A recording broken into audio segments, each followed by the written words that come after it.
चौथे तल्ले से गिरकर मृत्यु हो जाने के मामले में भी सरकारी अधिकारी का वर्ग चरित्र उजागर हुआ था।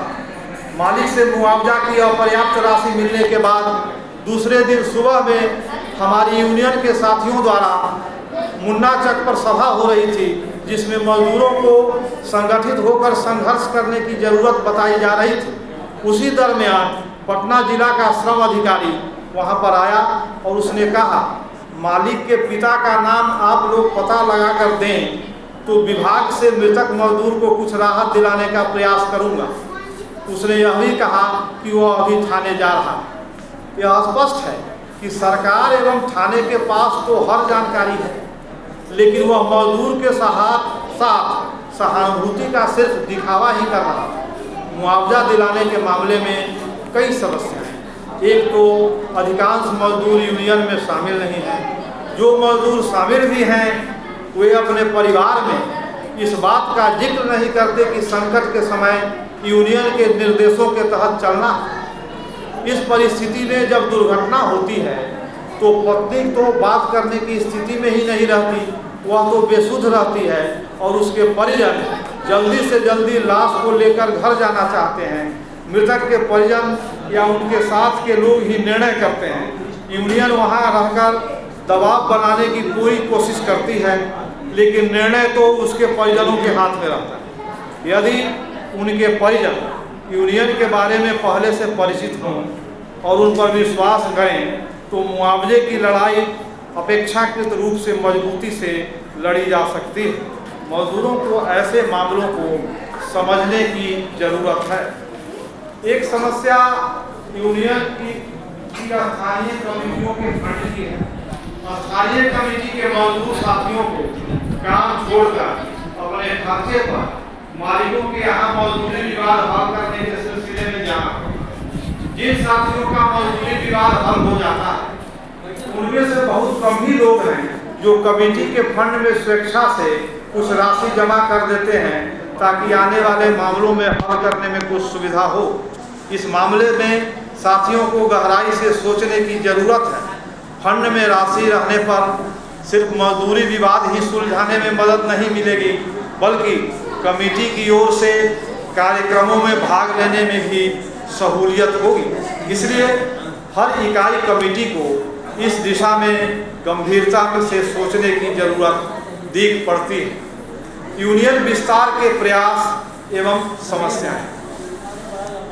हमारी समस्या है कि हम पटना के बाहर के अन्य जिलों में नई इकाई स्थापित नहीं कर पा रहे हैं।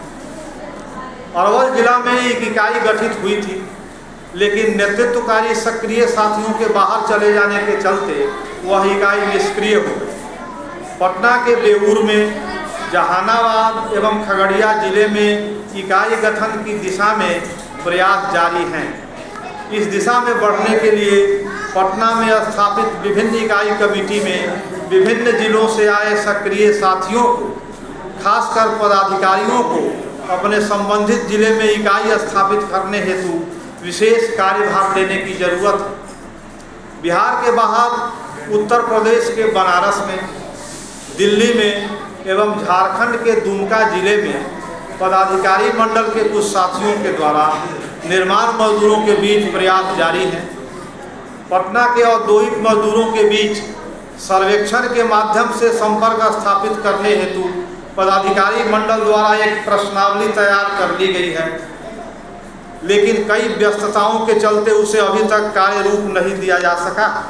यूनियन के कुछ ड्राइवर साथियों व पदाधिकारियों के प्रयास से 2024 के जनवरी महीने में हिट एंड रन कानून के विरोध में हुई ड्राइवरों की देशव्यापी हड़ताल के समय से ड्राइवरों की एक यूनियन बनाने के प्रयास चल रहे हैं।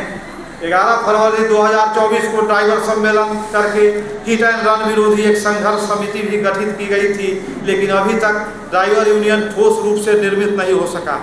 एक तो ड्राइवरों की कार्य परिस्थिति ऐसी है कि बैठकों में नियमित रूप से उनका आना मुश्किल होता है। दूसरे, बस ट्रक ड्राइवरों की तुलना में छोटे वाहन चालकों में निम्न पूंजीवादी प्रवृत्तियां हावी दिखती हैं।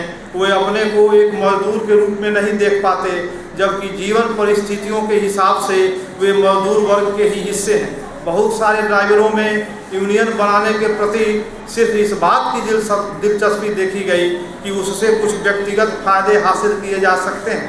वे ऐसी यूनियन नहीं बनाना चाहते जो मजदूर वर्ग के आंदोलन में अपनी भूमिका निभाए।